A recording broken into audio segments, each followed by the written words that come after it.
We have another question from a fan who recently saw the Heidi Chronicles as well. Let's see what she has to say.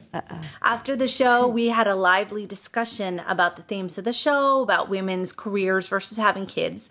And I was just wondering if you and the cast and the director had similar conversations during the rehearsal process and how that affected the production. Thank you.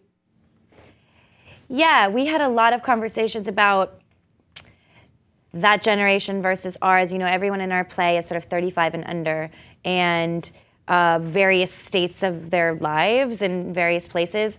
And we had a lot of kind of talks about realizing that the people in this play went through what they went through for the first time. So we sort of look back on things and go, oh, come on, like how could that not have, you know, how could she not have known that?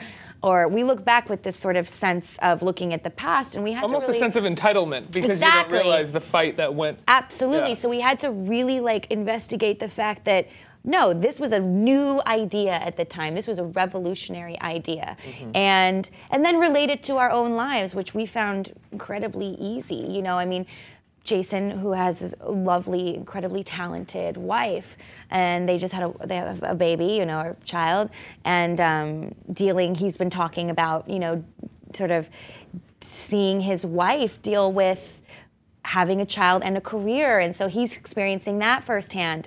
All of us in some way have experienced what these characters experience, and it's been really eye-opening, I feel like, for all of us, and people who work backstage too. Like, I've had really interesting conversations with the crew and stuff about everyone's kind of like in their 30s, and it's incredibly relatable. It's such a, you know, you're known for your last Broadway work too, which is Speed the Plow with David Mamet. Such a different kind of play to do so different. From this. I know. What was that like? Super masculine, like super feminine. I know. And I sort of felt like I've always felt like I was kind of a woman in a man's world, but with Peggy, that was, you know, such a story of feminism.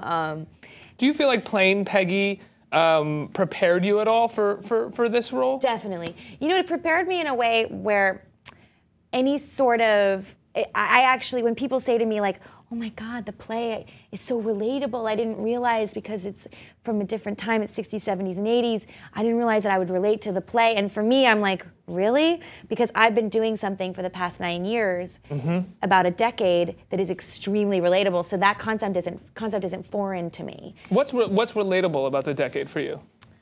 Well, it's 60s, 70s, and 80s. Yeah. What's relatable to me is what it feels like to be a woman, honestly.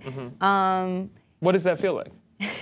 Well, kick back, like let's let her get into it. Exactly.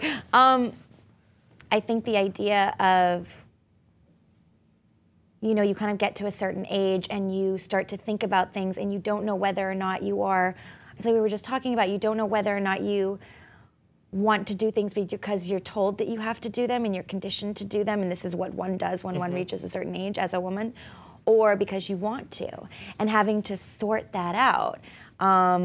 It's not just a female idea, though, it's a male idea as well, and I think that Wendy would kind of be the first person to say it's a very humanist idea. I look at it as a woman, but I think it's a very humanist idea because I think men feel that way as well.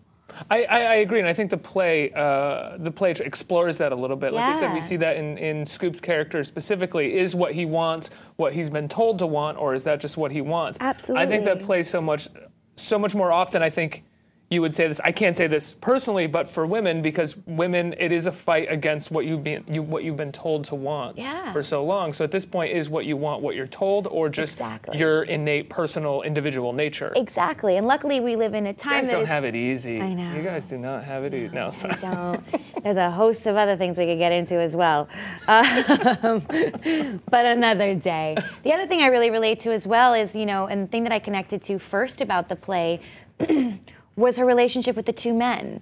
You know, I feel like man or woman, everyone has had that person that is sort of the love of their life and is their best friend, but for one reason or another, can't be with. And then that person that they're very attracted to, definitely shouldn't be with, and is totally the wrong person for them. And I think that everyone can sort of identify with that, and I certainly did. And that was what I connected to first about the play. Because I've done, you know, I've explored feminism so much. So for me, what was new about this was exploring that idea, you know? Well, I think also what's so interesting for you, like, I got to go to see your new movie, Queen of Earth, which was absolutely wonderful. Alex Ross Perry's film.